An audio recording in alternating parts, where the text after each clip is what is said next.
This is an ABC News special report.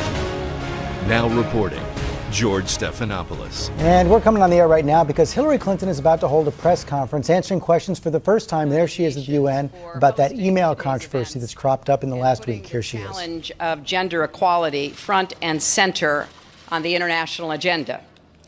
I'm especially pleased to have so many leaders here from the private sector standing shoulder to shoulder with advocates who've worked tirelessly for equality for decades. 20 years ago, this was a lonelier struggle. Today, we mark the progress that has been made in the 2 decades since the international community gathered in Beijing and declared with one voice that human rights are women's rights and women's rights are human rights. And because of advances in health, education, and legal protections, we can say that there has never been a better time in history to be born female.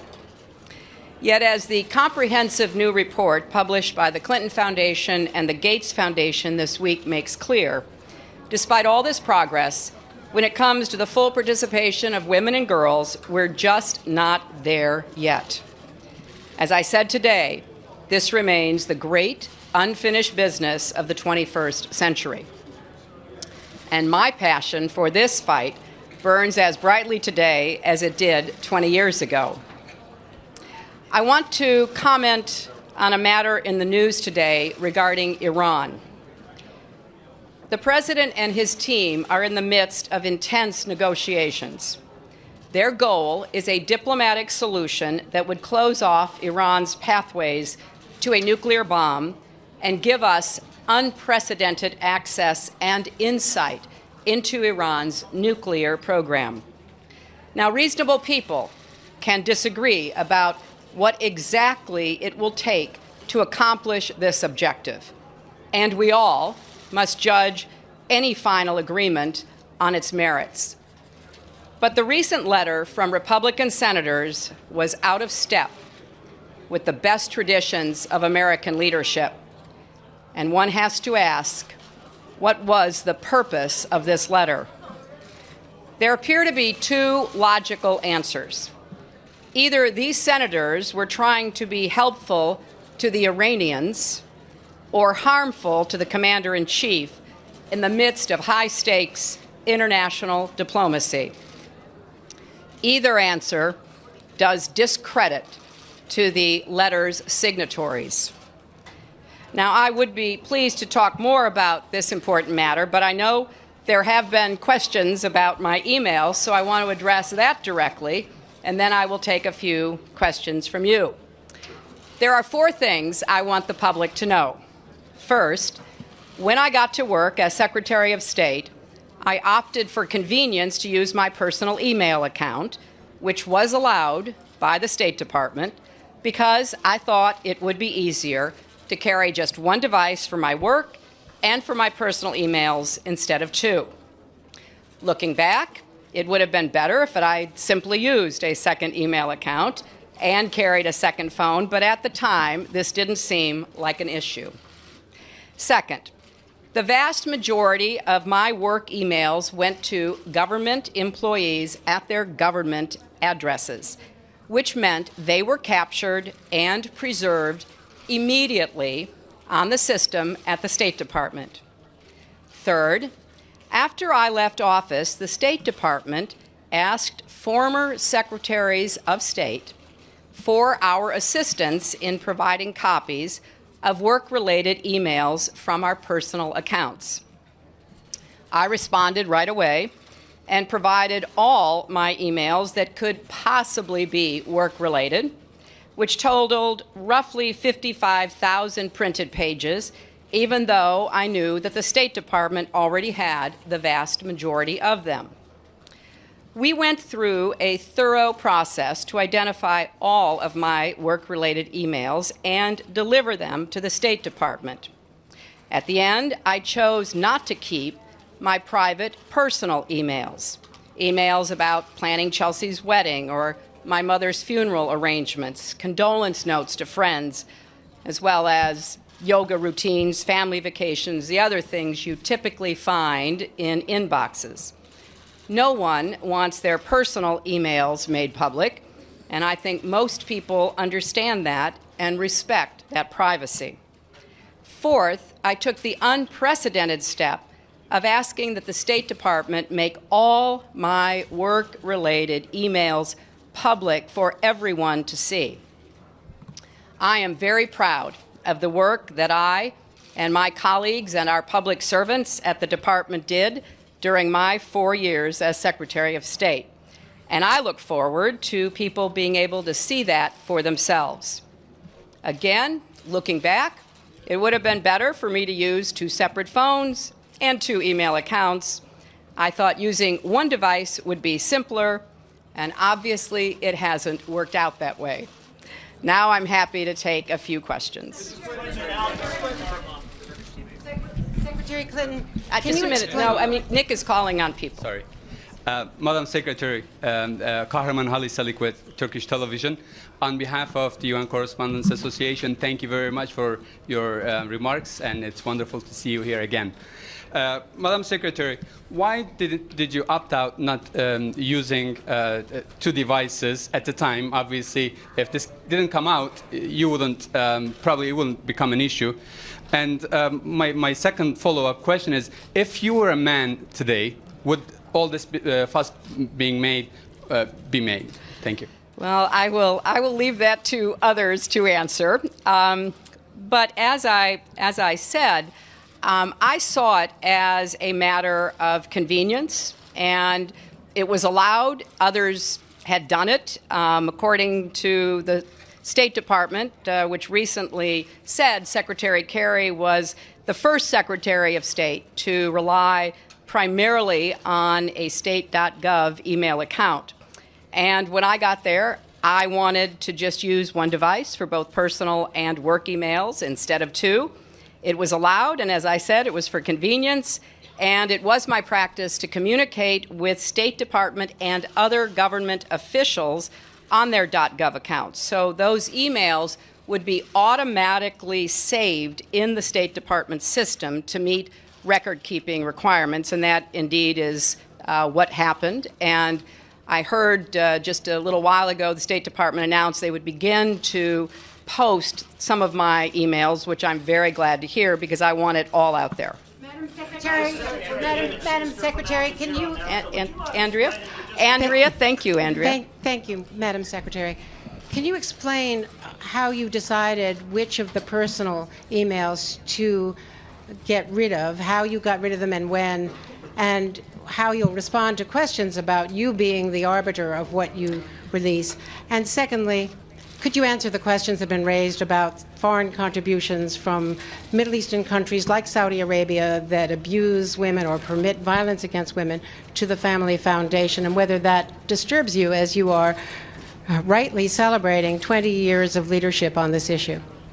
Well, those are 2 very different questions. Let me see if I can take them in order.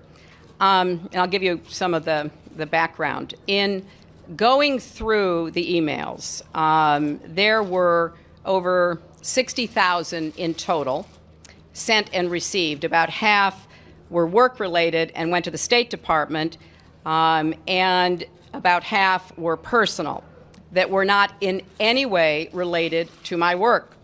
I had no reason to save them, but that was my decision because the federal guidelines are clear and the State Department request was clear. For any government employee, it is that government employee's responsibility to determine what's personal and what's work-related. I am very confident of the process that we conducted and the emails that were produced. And I feel like once the American public begins to see the emails, they will have an unprecedented insight into a high government officials' daily communications, which I think will be quite interesting. And with respect to the foundation, I am very proud of the work the foundation does. I'm very proud of the hundreds of thousands of people who support the work of the foundation and the results that have been achieved for people here at home and around the world. And I think that we are very clear about where we stand, certainly where I stand on all of these issues. There can't be any mistake about my passion concerning women's rights here at home and around the world. So I think that people who want to support the foundation know full well what it is we stand for and what we're working on. Madam Secretary. Hi, right here. Secretary Clinton. She's sort of squashed, so we got to. Hi, Secretary. I was wondering if you think that you made a mistake in either in exclusively using your private email or in the response to the controversy around it, and if so, what have you learned from that? Well, I have to tell you that, as I said in my remarks, looking back, it would have been probably smarter to have used two devices, but I have absolute confidence that everything that could be in any way connected to work is now in the possession of the State Department. And I have to add, even if I'd had two devices, which is obviously permitted, many people do that, you would still have to put the responsibility where it belongs, which is on the official. So I did it for convenience, and I now, looking back, think that it might have been smarter to have those two devices from the very beginning. Secretary Clinton. Yeah. Did you or any of your aides delete any government-related emails from your personal account? And what lengths are you willing to go to prove that you didn't? Some people, including supporters of yours, have suggested having an independent arbiter look at your server, for instance. We did not. In fact, my direction to conduct the thorough investigation was to err on the side of providing anything that could be possibly viewed as work-related. That doesn't mean they will be by the State Department once the State Department goes through them, but out of an abundance of caution and care, we wanted to send that message unequivocally. That is the responsibility of the individual, and I have fulfilled that responsibility, and I have no doubt that we've done exactly what we should have done. When the search was conducted, we were asking that any email be identified and preserved that could potentially be federal records. And that's exactly what we did, and we went, as I said, beyond that. And the process produced over 30,000, work emails. And I think that we have more than met the request from the State Department. The server contains personal communications from my husband and me, and I believe I have met all of my responsibilities, and the server will remain private, and I think that the State Department will be able, over time, to release all of the records that were provided.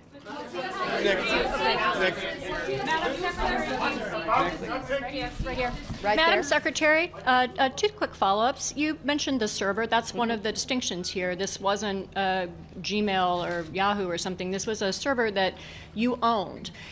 Is that appropriate? Was there any precedent for it? Did you clear it with any State Department security officials? And did they have full access to it when you were Secretary? And then separately, will any of this have any bearing or effect on your timing or decision about whether or not you run for president? Thank you. Well, the system we used was set up for President Clinton's office, and it had numerous safeguards. It was on property guarded by the Secret Service, and there were no security breaches. So I think that the use of that server, which started with my husband, certainly proved to be effective and secure. Now, with respect to any sort of future issues, look, I trust the American people to make their decisions about political and public matters, and I feel that I've taken unprecedented steps to provide these work-related emails. They're going to be in the public domain, and I think that Americans will find that interesting, and I look forward to having a discussion about that. Madam Secretary, it's okay. Madam Secretary, Hi. how can the public be assured that when you deleted emails that were personal in nature, that you didn't also delete emails that were professional but possibly unflattering? And what do you think about this Republican idea of having an independent third party come in and examine your emails? Well, first of all, you would have to ask that question to every single federal employee, because the way the system works, the federal employee, the individual, whether they have one device, two devices, three devices, how many addresses, they make the decision. So even if you have a work-related device with a work-related .gov account, you choose what goes on that. That is the way our system works. And so we trust and count on the judgment of thousands, maybe millions of people to make those decisions. And I feel that I did that and even more, that I went above and beyond what I was requested to do. And again, those will be out in the public domain, and people will be able to judge for themselves. Okay, Madam Secretary, Madam Secretary, excuse me. Madam Secretary, State Department rules at the time you were Secretary were perfectly clear that if a State Department employee was going to be using private email, that employee needed to turn those emails over to the State Department to be preserved on government computers. Why did you not do that? Why did you not go along with State Department rules until nearly 2 years after you left office? And also, the President of the United States said that he was unaware that you had this unusual email arrangement. The White House counsel's office says that you never approved this arrangement through them. Why did you not do that? Why have you apparently caught the White House by surprise? And then just one last political question, if I might. Does all of this affect your decision in any way on whether or not to run for president? Well, let me try to unpack your multiple questions. First, the laws and regulations in effect when I was Secretary of State allowed me to use my email for work. That is undisputed. Secondly, under the Federal Records Act, records are defined as recorded information regardless of its form or characteristics. And in meeting the record-keeping obligations, it was my practice to email government officials on their state or other .gov accounts so that the emails were immediately captured and preserved.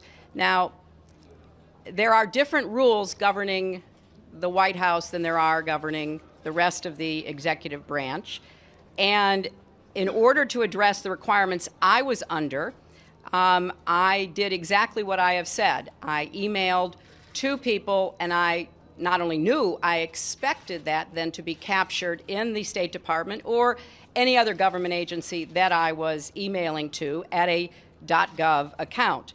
What happened in, I guess, late summer, early fall, is that the State Department sent a letter to former secretaries of state, not just to me, asking for some assistance in providing any work-related emails that might be on the personal email.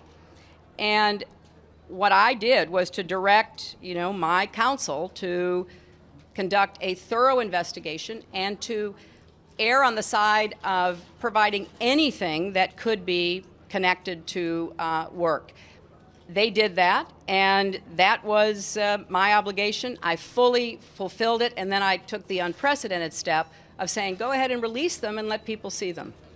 Madam Secretary, why did you wait 2 months? Why did you wait 2 months to turn those emails over? I mean, the rules say you have to turn them over. Secretary Clinton, delete the personal emails. Why did you wait 2 months? Secretary Clinton. I'd be happy to have somebody talk to you about the rules. I fully complied with every rule that I was governed by. Were you ever specifically briefed on the security implications of using your own email server and using your personal address to email with the president? I did not email any classified material to anyone on my email. There is no classified material. So I'm certainly well aware of the classification requirements and did not send classified material. Madam Secretary.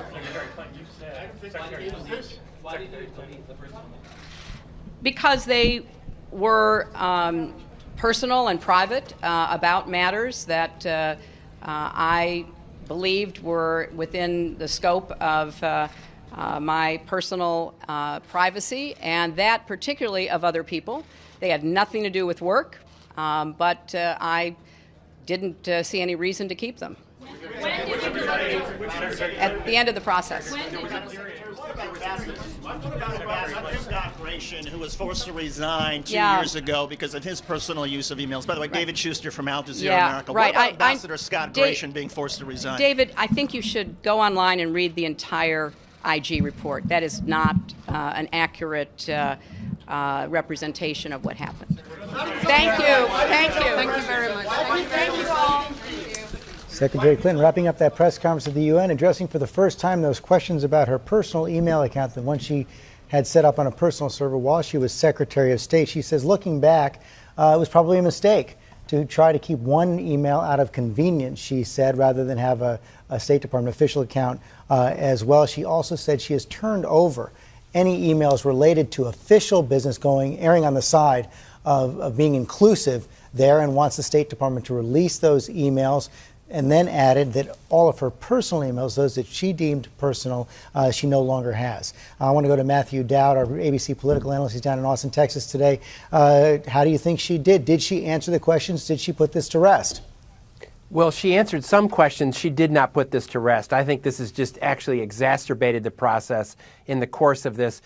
George, as you know, money's the mother's milk of politics, but trust is the blood. And she understands that once this trust is questioned in her as a candidate or as a potential candidate, it's a huge problem. You can tell in the fever pitch with which the press was asking the questions and wanted to continue to ask the questions. This is long from over, and she has to demonstrate through action transparency, not just through words. She's got a long process ahead in the course of this. The State Department has said those emails they have will be published once they go through a security review. But as you said, Matt, there are likely to be more questions. Thanks very much. There'll be much more tonight on World News with David Muir. We'll see you then. This has been a special report from ABC News.